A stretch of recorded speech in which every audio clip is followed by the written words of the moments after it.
وسلم خيركم من تعلم القرآن وعلمه أو كما قال النبي صلى الله عليه وسلم. اللهم صل على محمد النبي الأمي وعلى آله وأصحابه وسلم تسليما. بلغ العلا بكماله كشف الدجى بجماله حسنت جميع خصاله صلوا علیہ وآلہ. میرے واجب الاحترام محترم بھائیوں، بزرگوں، نوجوانوں، پردہ نشین ماؤں بہنوں، آج کی یہ تقریب تکمیل القرآن کی تقریب ہے کہ محمد حذیفہ اس نے قرآن مجید کو اپنے سینے میں سمو لیا ہے. قرآن مجید کیا ہے؟ کس کا کلام ہے؟ کیسی کتاب ہے؟ کیا اس کا مقام و مرتبہ ہے؟ جب تک کسی چیز کی اہمیت دل میں نہیں بیٹھتی، جب تک ہمیں اس کی قدر و قیمت کا اندازہ نہیں ہوتا. سونے کی اہمیت ہمارے دل میں ہے اور معاشرہ بھی سونے کو ایک قیمتی چیز سمجھتا ہے، تو ہم سونے کو کپڑوں میں لپیٹ کے اپنے صندوقوں میں ڈالتے ہیں، پھر اس کو تالے لگاتے ہیں.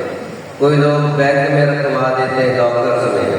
پیسوں کی اہمیت ہے تو ہم پیسوں کو کبھی ایسے باہر بھیج دے یا گھر میں ایسے باہر نہیں رکھتے، چوری نہ ہو جائے، بھیگ نہ جائے، ہوا سے اڑ نہ جائے. جیسے جیسے چیز کی اہمیت دل میں بیٹھتی جاتی ہے، ہمارے یہاں اس کا مقام و مرتبہ بڑھتا جاتا ہے.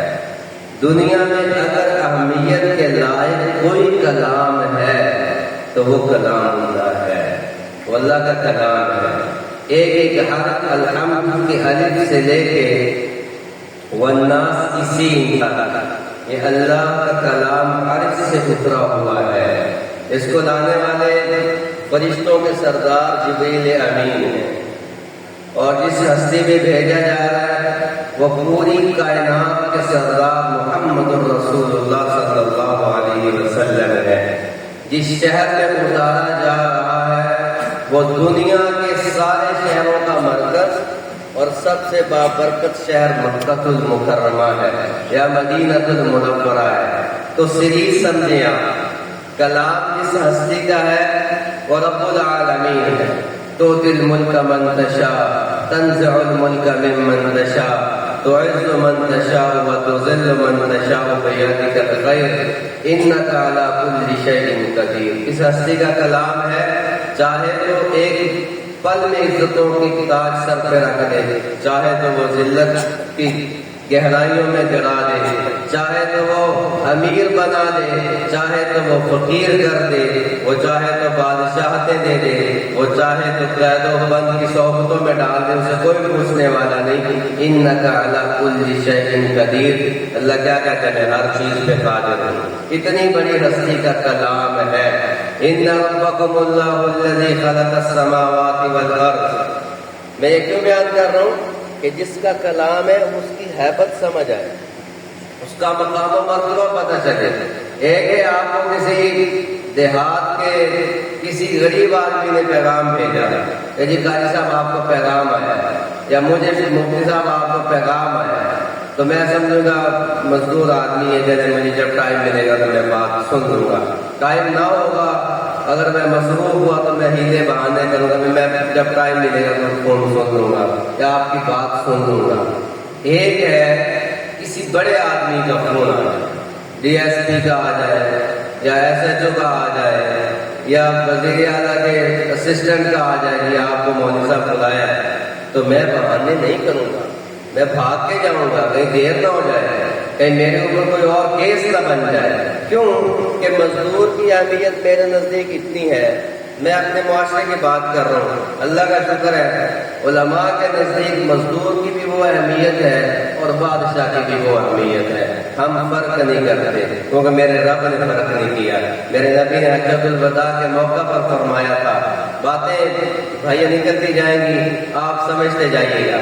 حجۃ الوداع ہے، آخری حج زندگی کا.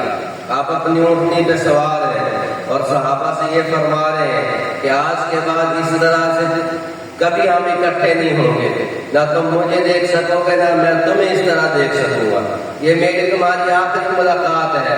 اور میرے نبی کی میرٹ دے کے جا رہے ہیں، وہ میرٹ کیا ہے کہ آج کے بعد کسی عربی کو کسی اجمی پہ، کسی اجمی کو کسی عربی پہ، کسی گورے کو کسی کالے پہ، کسی کالے کو کسی گورے پہ کوئی فوقیت نہیں ہے، کوئی اہمیت نہیں ہے۔ اہمیت کا، فوقیت کا، عزت کا ایک ہی معیار ہے اور وہ تقویٰ ہے۔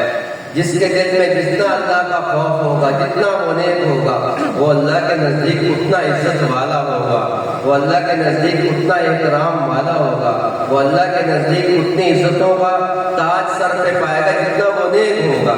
میرے بھائیوں، میرے رب کے ہاں یہ معیار نہیں ہے، میرے رب کے ہاں یہ معیار نہیں۔ صحابہ گھر میں 3 دن روٹی کوئی نہیں پکتی، فاقے ہیں، پہننے کے لیے جسم پہ کپڑے اچھے کوئی نہیں۔ سیدنا بلال حبشی رضی اللہ تعالیٰ عنہ کی مثال لے لیں، بڑے بڑے اس وقت عرب میں، مکہ المکرمہ میں اور مدینہ منورہ میں بڑے بڑے تاجر موجود تھے، بڑے بڑے سردار عرب موجود تھے، لیکن ان کے دل میں ایمان کی دولت نہیں تھی، ان کے دل میں قرآن کی دولت نہیں تھی، تو اللہ نے انہیں دھتکار دیا۔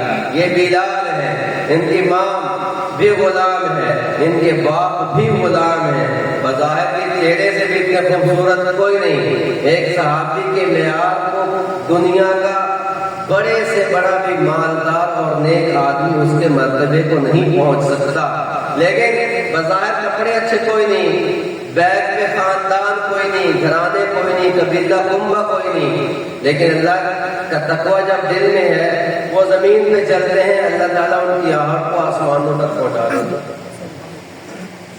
ان ربکم اللہ الذی خلق السماوات والارض فی 6 ایام ثم استوى علی العرش یغشی اللیل النہار یطلبہ حثیثا والشمس والقمر والنجوم مسخرات بامرہ الا لہ الخلق والامر تبارک اللہ رب العالمین۔ اس کا کلام ہے، میں کلام والے کا تعارف بتا رہا ہوں۔ ایک آیت ہے، کون ہے تمہارا رب جس کا کلام کلام اللہ ہے، جس کا کلام قرآن مجید ہے، جس نے 6 دن میں زمین و آسمان کو کھڑا کیا، آسمان کی چھت کو بلند کیا، زمین کے فرش کو بچھایا، زمین کے نیچے پانی کو چلایا، سمندروں کی تہہ بنائی، پھر زمین کے اوپر پانی کو چلایا، پھر آسمان کو کھڑا کیا، پھر پہاڑوں کو بنایا۔ الم نجعل الارض مہادا والجبال اوتادا وخلقناکم ازواجا وجعلنا نومکم سباتا وجعلنا اللیل لباسا وجعلنا النہار معاشا وبنينا فوقكم 7 شدادا وجعلنا سراجا وهاجا وأنزلنا من المعصرات ماء ثجاجا لنخرج به حبا ونباتا وجنات ألفافا۔ کون ہے تمہارا رب؟ کس نے آسمان کو کھڑا کیا ہے؟ کس نے زمین کو بچھایا ہے؟ کس نے زمین کے اوپر پہاڑوں کی میخیں ٹھوکی ہیں؟ کس نے چاند کو اپنے مدار پہ چلایا ہے؟ کس نے چاند کے پیچھے سورج کو چلایا ہے؟ یغشی اللیل النہار، کون ہے جو دن کے اوپر رات کی چادر اڑا دیتا ہے؟ کون ہے جو رات کے اندھیروں کو پھاڑ کے پیچھے دن لے کر آتا ہے؟ تبارک اللہ رب العالمین۔ ایک ہی ہے وہ ہستی، وہ تمہارا رب ہے جو کائنات کا رب ہے۔ اتنی بڑی ہستی کا کلام ہے، تو کلام کی عظمت، کلام کی ہیبت کتنی ہوگی۔ لو انزلنا هذا القرآن على جبل، یہ 10 سال 12 سال کا بچہ ہوگا، اللہ نے اس کے سینے کو کھول دیا اور اس کے سینے میں قرآن اتر گیا۔ اللہ تعالیٰ کا اعلان کیا ہے؟ اگر ہم اس کلام کو علی جبل، پہاڑ پہ اتار دیتے، پہاڑ پہ اتار دیتے، تو پہاڑ اس کلام کی ہیبت اور اللہ کے جلال اور اللہ کے کلام کی عظمت کی وجہ سے ریزہ ریزہ ہو جاتا۔ اللہ نے سینے کا انتخاب کیا۔ کیوں کیا انتخاب؟ چونکہ جس کا کلام ہے اس کا اعلان ہے، میرا کلام ختم نہیں ہوگا، میں اپنے کلام کی حفاظت کرواؤں گا۔ اِنَّا نَحْنُ نَزَّلْنَا الذِّكْرَ وَإِنَّا لَهُ لَحَافِظُونَ۔ ذکر میرا ہے، کلام میرا ہے، کتاب میری ہے، محافظ بھی میں ہوں۔ اور جس کا اللہ حافظ ہو، جس کا اللہ محافظ ہو، جس کی حفاظت کا ذمہ اللہ نے لیا ہو، تو وہ چیز کبھی ضائع نہیں ہو سکتی۔ دوسری بات میں نے کہی کہ لانے والا کون ہے؟ لانے والا کروڑوں کی تعداد میں فرشتے ہیں۔ حدیث میں آتا ہے کہ آسمان پہ اتنی ذرہ برابر جگہ بھی ایسی نہیں ہے کہ جہاں پہ کوئی فرشتہ اللہ کی عبادت میں مشغول نہ ہو۔ کوئی سجدہ کر رہا ہے، کوئی رکوع میں کھڑا ہے، کوئی تسبیح پڑھ رہا ہے، کوئی قیام میں کھڑا ہے، کوئی اللہ کے ذکر میں لگا ہوا ہے۔ اتنے کروڑوں کی تعداد میں فرشتے ہیں، اور ان میں سب سے افضل اور سب سے اعلیٰ جو فرشتہ جبریل امین ہے۔ اللہ نے اس کلام کے لیے جس فرشتے کا انتخاب کیا وہ سارے فرشتوں سے افضل جبریل امین، وہ اس کلام کو لا رہے ہیں، اور جس ہستی پہ اتارا جا رہا ہے سبحان اللہ، وہ امام الانبیاء ہے، وہ اشرف الانبیاء ہے، وہ افضل الانبیاء ہے، وہ خاتم الانبیاء ہے۔ نبی آتے رہے، کسی نبی نے آ کر یہ نہیں کہا کہ میں آخری ہوں، میرے بعد دنیا کا نظام ختم ہے اور میرے بعد نبوت ختم ہے۔ ہر نبی نے آ کر یہ پیغام دیا میں ایک وقت کے لیے ہوں، میں ایک میدان میں گھوموں گا، مجھے ایک ایریا دیا گیا ہے، میری نبوت کی حدود اربع فلاں فلاں جگہ تک ہے، میں اس سے آگے نہیں بڑھ سکتا۔ ہر نبی نے آ کر یہ بتایا کہ ہاں میرے بعد ایک نبی آئیں گے، وہ امام الانبیاء ہوں گے، ان کی امت سب سے افضل ہوگی، ان کا کلام سب سے افضل ہوگا، ان کی شریعت سب سے افضل ہوگی، وہ سب سے آخر میں دنیا میں تشریف لائیں گے اور سب سے پہلے جنت میں جانے والے ہوں گے۔ اس نبی کا یہ کلام ہے، اس نبی پہ یہ کتاب اتاری ہے۔ اب جب چیز اہم ہوتی ہے تو اس کی حفاظت بھی ہم کسی ہر بندے کو نہیں دیتے، حفاظت کے لیے بھی ہر بندے کا انتخاب نہیں کرتے۔ کلام اللہ لانے والے جبریل امین جن پہ اتارا گیا وہ محمد الامین صلی اللہ علیہ وسلم، تو اللہ نے پھر اس کلام کے انتخاب کے لیے، حفاظت کے لیے جن لوگوں کو چنا وہ لوگ کائنات میں باقی لوگوں سے افضل ہوتے گئے۔ تو میرے نبی نے فرمایا ثلاثۃ لا یحولهم الفزع الاکبر، لوگوں کا قیامت کا دن ہوگا اور ہر ایک نفس پریشان ہوگا، ہر ایک ذی روح پریشان ہوگا، قیامت کا دھماکہ اور قیامت کا قائم ہونا بھائیوں اس کائنات کی سب سے خوفناک گھڑیاں ہوں گی۔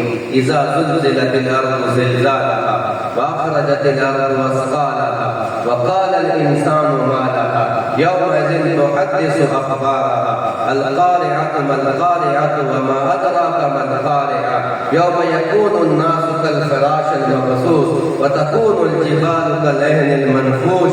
اللہ نے قیامت کا منظر بیان کیا ہے، یوم تذهل كل مرضعة عما ارضعت وتضع كل ذات حمل حملها وترى الناس سکارى وما هم بسکارى۔ یہ قرآن مجید میں اللہ نے قیامت کا منظر بیان کیا ہے۔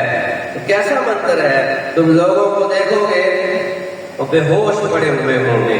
دنیا میں سب سے عزیز، سب سے مقدس اور محبت کا رشتہ چھوٹے بچے اور ماں کا ہوتا ہے۔ تو میرا رب کیا کہتا ہے؟ جب قیامت کا دھماکہ لگے گا، جب زمین پھٹے گی، جب آسمان پھٹے گا، جب ستارے ٹوٹیں گے، جب سورج بے نور ہو جائے گا، اذا الشمس كورت واذا النجوم انكدرت واذا الجبال سيرت واذا العشار عطلت واذا الوحوش حشرت واذا البحار فجرت واذا النفوس زوجت واذا الموءودة سئلت بأي ذنب قتلت۔ قیامت قائم ہو رہی ہے، سمندر خشک ہوتے جا رہے ہیں، زمین کا سینہ پھٹتا جا رہا ہے، ستارے ٹوٹ ٹوٹ کے گرتے جا رہے ہیں، چاند کے ٹکڑے ہوتے جا رہے ہیں، سورج کی روشنی مدد ہوتی جا رہی ہے، پہاڑ ریزہ ریزہ ہو کے اڑتے جا رہے ہیں اور پہاڑوں کی سنگلاخ وادیاں ٹوٹتے جا رہی ہیں اور انسان بے ہوش ہو کے گرتے جا رہے ہیں، زمین اپنے خزانوں کو کھل رہی ہے اور مردے زمین سے اٹھ کے پھر بھاگتے جا رہے ہیں۔ میرا رب کہتا ہے اتنا سخت منظر ہوگا کہ گھر میں بڑی سے بڑی چیز بھی ضائع ہو رہی ہو تو ماں جب بچے کو دودھ پلا رہی ہوتی تو بچے کو کبھی یوں نہیں پٹکتی، بچے کو کبھی ماں اپنے سینے سے اتار کے یوں پھینکے گی؟ کبھی نہیں پھینکے گی بھائیو۔ میرا اللہ کہتا ہے جب قیامت قائم ہوگی، حدیث میں آتا ہے میرے نبی نے فرمایا قیامت کیسے قائم ہوگی یا رسول اللہ؟ یوں قائم ہوگی کہ کپڑا بیچنے والا کپڑا بیچ رہا ہوگا، اس نے کپڑا کھول کے گاہک کے آگے ڈالا ہوگا، اور ایک ذمہ دار اپنی بھینس کا دودھ نکالنے کے لیے اس کے نیچے برتن رکھے گا، وہ بھینس کے تھنوں کو دھو کے دودھ نکالنے کے لیے تیار ہوگا، ماں بچے کو اٹھائے گی دودھ پلانے کے لیے سینے سے لگائے گی، ذمہ دار زمین میں ہاتھ لگانے کے لیے تیار ہوگا، تو ایک دم وہ دھماکہ قائم ہوگا، ایک دم وہ دھماکہ قائم ہوگا۔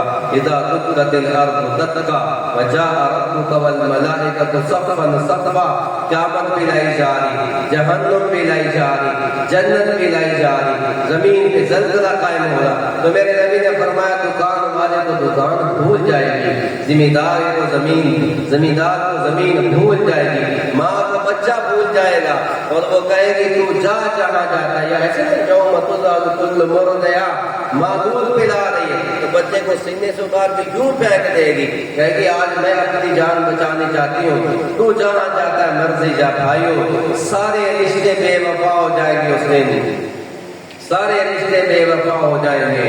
یوم یفر المرء من اخیہ وامہ وابیہ وصاحبتہ وبنیہ لکل امرئ منہم یومئذ شأن یغنیہ، میرا بیٹا، میری اولاد، جس کے بنگلے بنانے کے لیے، جس کا گھر بنانے کے لیے میں نے اپنی بہنوں کو حق نہیں دیا، میں نے کماتے ہوئے سود میں فرق نہیں کیا، میں سود لیتا بھی رہا، سود دیتا بھی رہا، میں ظلم کرتا بھی رہا، میں ناجائز منافع خوری کرتا رہا، میں چیزوں کو سراغ کرتا رہا، میں نے کہا بس کیسا ہے میری اولاد کی زمین بن جائے، میری اولاد کی جائیداد بن جائے، میری اولاد کا بینک بیلنس بن جائے، میری اولاد کا مستقبل بن جائے۔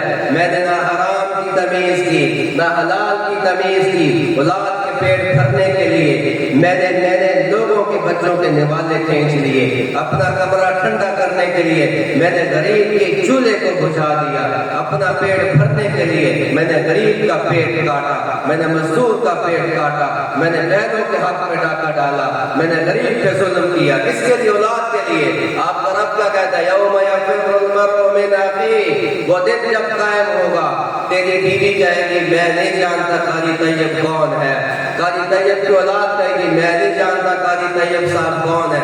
اس سے بڑا بھائیو کوئی حیبت کا مقام ہو سکتا ہے کہ باپ مصیبت میں پھنسا ہوا ہو اور بیٹا راحت کی زندگی میں ہو، اور باپ بیٹے کو پکارے بیٹا میری مدد کر، اور بیٹا باپ کی طرف ایک نظر دیکھے اور کہے ابا جی میں نہیں جانتا تو کون ہے۔ بیوی جس کے لیے ہم سب کچھ کرتے ہیں، بیوی کے لیے ماں کو بھی گالی دے دیتے ہیں، بہنوں کو بھی گھر سے بھگا دیتے ہیں، ماں کا دل بھی توڑ دیتے ہیں ایک بیوی کو خوش کرنے کے لیے۔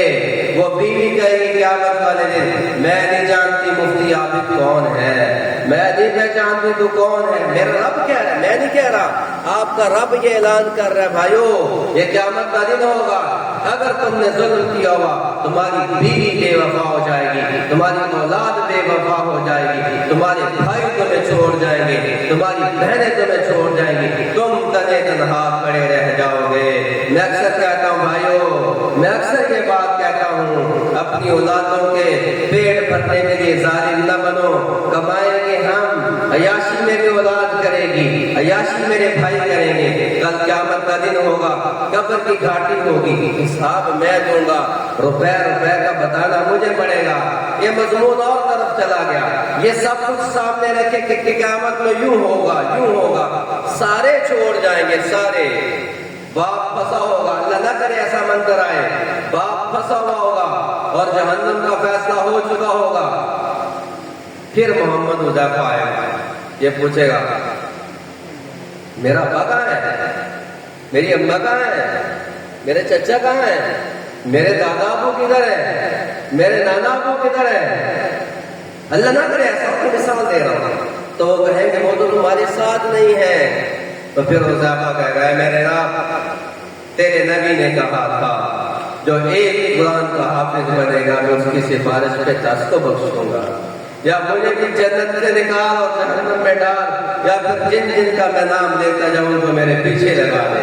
تو میرا رب کہے گا نا تجھے تیرا تو دل میں توڑ ہی نہیں سکتا، تیرے سینے میں تو میرا کلام ہے، تیرے سینے میں تو میرا کلام ہے، تیری زبان نے اس وقت الحمدللہ رب العالمین پڑھا جب تیرے دیہات کے باقی لوگوں کے بچے فجر کے بعد سو رہے تھے اور تیرا دل کوئی نہیں کرتا تھا مسجد جانے کو مدرسے جانے کو، تو معصوم پاؤں کے ساتھ چل کے گیا، تیری معصوم آنکھوں میں نیند تھی تو پھر بھی میرا کلام پڑھتا رہا۔ الرحمن علم القرآن خلق الانسان علمه البیان الشمس والقمر بحسبان والنجم والشجر يسجدان والسماء رفعها ووضع الميزان، تو میرا کلام پڑھتا رہا۔ اذا وقعت الواقعہ ليس لوقعتها كاذبہ خافضۃ رافعہ، تو کبھی میری تعریف کرتا تھا۔ یاسین والقرآن الحکیم انک لمن المرسلین علی صراط مستقیم، اے حافظ قرآن، جس کی سفارش کرے گا میں تیری سفارش کو قبول کروں گا اور تیرے پیچھے تیرے خاندان کے 10 آدمی وہ لگا دوں گا جن کے لیے میں نے جہنم کا فیصلہ کیا۔ آج تیری سفارش پہ میں اپنے فیصلے کو بدلنے کے لیے تیار ہوں۔ قیامت کا منظر سنا آپ نے؟ اب حدیث پوری کر کے پھر دعا کرتے ہیں۔ تو میرے نبی نے فرمایا 3 قسم کے لوگ، صداقت لا یحولهم الفزع الاکبر، 3 قسم کے لوگ ایسے ہیں جب قیامت قائم ہوگی تو انہیں پریشانی نہیں ہوگی، وہ اپنی جگہ پہ کھڑے رہیں گے، وہ آرام سے بیٹھے ہوئے ہوں گے، قیامت کا دھماکہ بھی انہیں پریشان نہیں کرے گا۔ اور قیامت کے دھماکے، قیامت کا منظر میں بیان کر چکا ہوں کہ بڑے بڑے لوگ بھی پریشان ہیں کہ پتہ نہیں کیا بننے والا ہے۔ میرا رب کہتا ہے، میرے نبی نے فرمایا 3 طرح کے لوگوں کو قیامت کا دھماکہ پریشان نہیں کرے گا، اور لوگ حساب دینے میں پھنسے ہوئے ہوں گے۔ بڑے بڑے لوگ لائن میں لگے ہوئے حساب دے رہے، بزنس مین بھی حساب دے رہا، ڈاکٹر بھی حساب دے رہا، انجینئر بھی حساب دے رہا، آج پروفیسر بھی اپنا حساب دینے میں لگا ہوا ہے، تاجر بھی اپنا حساب دینے میں لگا ہوا ہے۔ ذمہ دار بھائیو، ایک لمحہ بھی آپ جو زندگی میں نے گزارا ہے، ایک لمحہ، 1 سیکنڈ، اس کا بھی آپ کا رب پوچھے گا۔ لا تزال قدم عبد يوم القيامة حتى يسأل عن 4، عن عمره فيما أفنى، عن جسده فيما أبلى، عن علمه بماذا عمل فيه، عن ماله من أين اكتسبه ومن أين أنفق۔ آپ کے نبی نے فرمایا قیامت کے دن تمہیں تمہارا رب سامنے کھڑا کرے گا، سامنے، جب تک ان 4 سوالوں کے جواب نہ دے لو گے تمہارے قدم نہیں ہلیں گے۔ زندگی کہاں گزار کے آیا، خوبصورت جسم دیا تھا، کن کاموں میں لگا کے آیا، علم دیا تھا، عمل کتنا کیا، پیسہ کہاں سے کمایا، کیسے کمایا، کن کن کا حق دبایا، کہاں خرچ کیا، کیسے خرچ کیا، پورا حساب دو پھر جانے دوں گا۔ لوگ اس طرح حساب میں پھنسے ہوں گے۔ تو میرے نبی نے فرمایا 1 بندہ ہوگا، 1 بندہ، اللہ اس کا حساب نہیں لے گا۔ وہ جیسے انٹری ڈالے گا فرشتے استقبال کریں گے اور اسے پکڑیں گے، شارٹ کٹ لے کے جائیں گے۔ آپ نے کبھی بہت مجمع لگا ہوا، بہت مجمع، کہیں رش ہو اور پھر آپ وہاں پہ جائیں، ہزاروں کی تعداد میں لوگ کھڑے ہوں انٹری کے لیے۔ جب آپ وہاں پہ پہنچیں تو ہال کے اندر سے یا گھر کے اندر سے ایک اسکواڈ آئے گارڈز کا اور وہ آپ کو اعزاز کے ساتھ لے کر جائے تو کتنا اچھا محسوس ہوگا، کتنا اچھا فیل ہوگا۔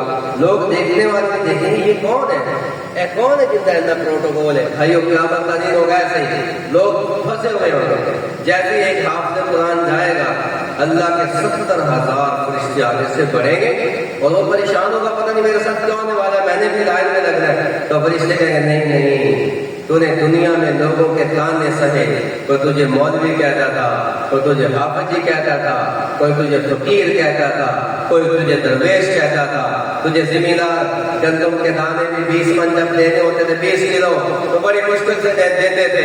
اب یہ گھر کے رکھ لو، یہ خدا کے رکھ لو، 20 کلو مولوی صاحب نے بھی رکھ لو، آج یہ خدا کو 2000 عید دینی ہے، اس کو 5000 عید دینی ہے، میرے دوست کا بیٹا اسے 10,000 عید دینی ہے، مجھ سے جا کے 500 مولوی صاحب کو بھی دے دینا تھا۔ ہم یہی کرتے ہیں بھائی، ہم یہی کرتے ہیں۔ میرے معاشرے کا، میری سوسائٹی کا حسن یہی ہے، حقیقت یہی، ہم آنکھیں نہیں چھپا سکتے آنکھیں۔ تو اللہ کے فرشتے کہتے ہیں تم نے دنیا میں یہ ساری برداشت کی ہے، دنیا میں تمہارے ساتھ سلوک یہ کیا گیا جو لوگ کمیوں کے ساتھ کرتے تھے، آج وہ نہیں ہوگا، آج وہ جو کرتے تھے دنیا میں وہ لائن میں لگے ہوئے ہیں، آج تیرا پروٹوکول 70,000 فرشتے بڑھیں گے اور اسے شارٹ کٹ لے کر جا رہے ہیں۔ میرے نبی نے فرمایا لوگ نیچے ہوں گے، ان کی نشستیں اوپر ہوگی، وہم اعلیٰ کثیب من مسک، وہ مشک و عنبر کے پہاڑ ہوں گے، اس کے اوپر ایسے صوفے لگے ہوں گے، وہاں پہ بیٹھے ہوں گے حافظ قرآن کو، اس آدمی کو جس نے اللہ کا قرآن سیکھا اور لوگوں کی امامت کی، امام مسجد بنا، اسے پکڑ کے لے جایا جائے گا اور اسے جا کے وہاں پہ ممبر پہ بٹھا دیا جائے گا۔ یہ آج پروٹوکول ہے۔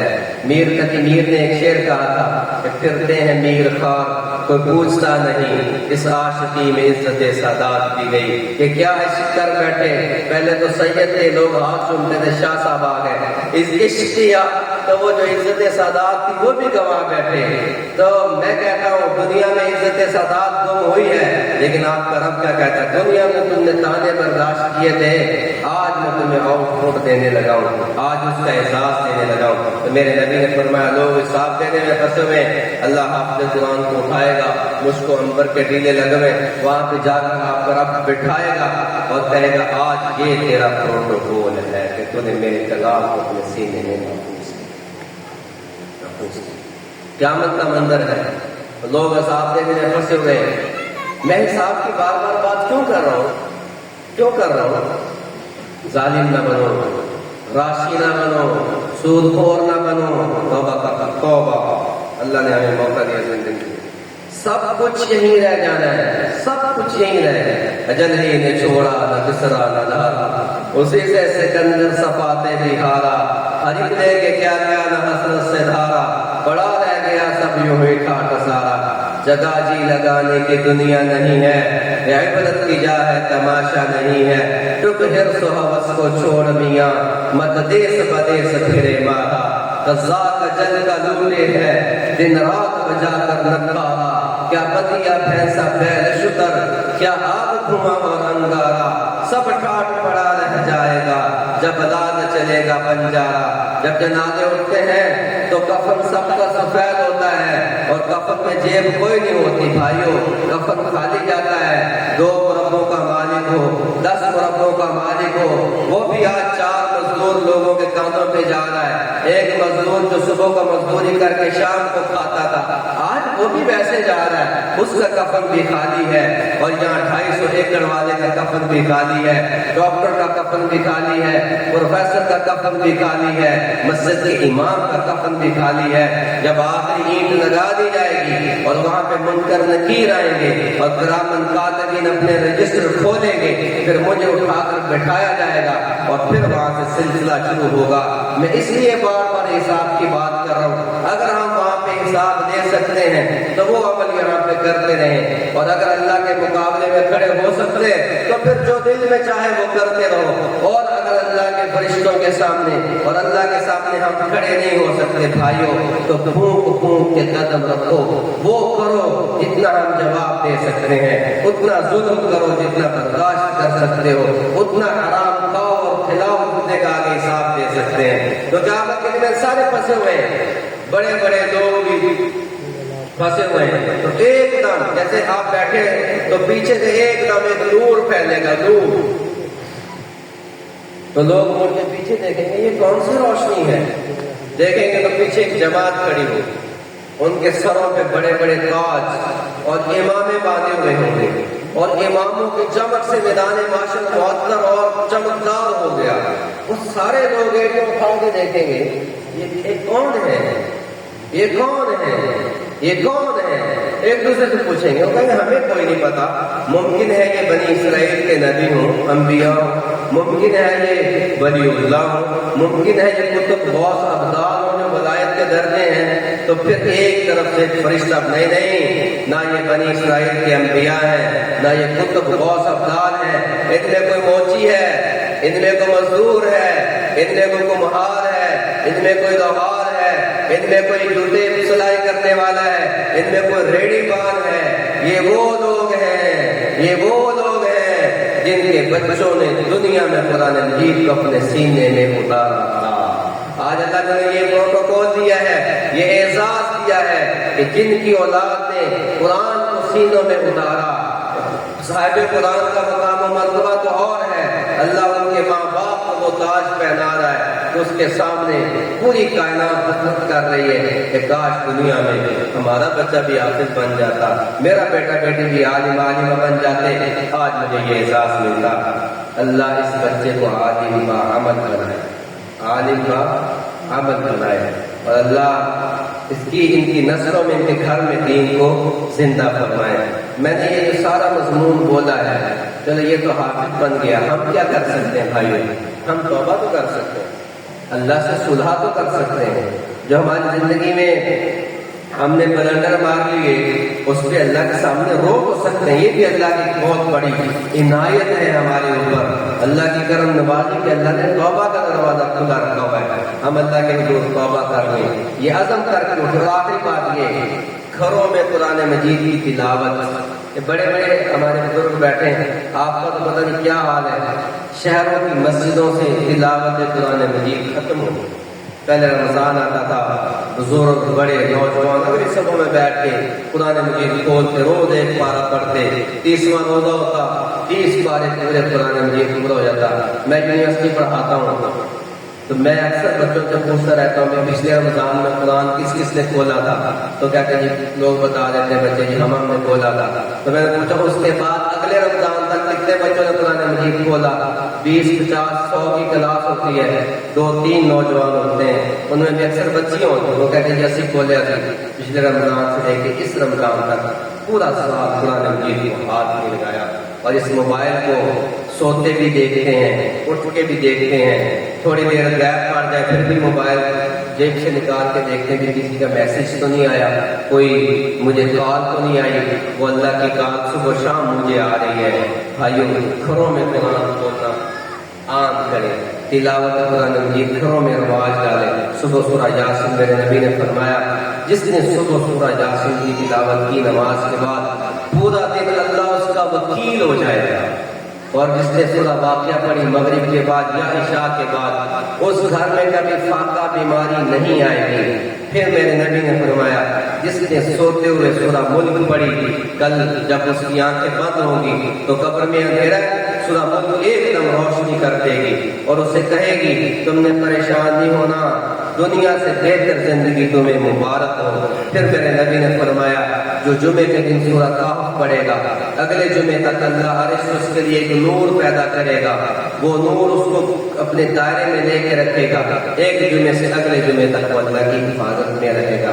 ہمارے گھروں سے بے برکتی نہ جانے کی وجہ قرآن کا چھوڑ دینا ہے، بیماریوں کے نہ جانے کی وجہ قرآن مجید کی تلاوت کا چھوڑ دینا ہے، گھر میں ناچاکیوں کی وجہ قرآن مجید کی تلاوت کا چھوڑ دینا ہے، 4 کمانے والے 4 کھانے والے پوری پھر بھی نہیں پڑھ رہی، وجہ تلاوت قرآن مجید کا چھوڑ دینا ہے، اولادیں نافرمان ہو رہی ہیں، وجہ تلاوت قرآن مجید کا چھوڑ دینا ہے، گھروں میں جادو ٹونے نظر بد نظر حسد کے اثرات، وجہ قرآن مجید کی تلاوت کا گھروں میں چھوڑ دینا ہے۔ میں اس طرح کی کو 20 چیزیں بتا سکتا ہوں۔ ہمارے گھروں سے تلاوت کی آواز آنا بند ہو گئی، گانوں کی آوازیں اونچی ہو گئی، قرآن مجید بند کر دیا گیا، غلافوں میں لپیٹ دیا گیا، موبائل کی چارجنگ 20% سے نیچے آتی جائے تو ہم کھلاہٹ کا شکار ہو جاتے ہیں، میرا چارجر کتنے، بجلی کدوں آئے گی، میرا موبائل بند ہو رہا ہے، اور تلاوت قرآن مجید نے کی۔ قرآن مجید غلاف میں لپیٹ کے رکھا ہوا ہے، اوپر مٹی پڑی ہے، ڈسٹ پڑی ہے، اوپر اس پہ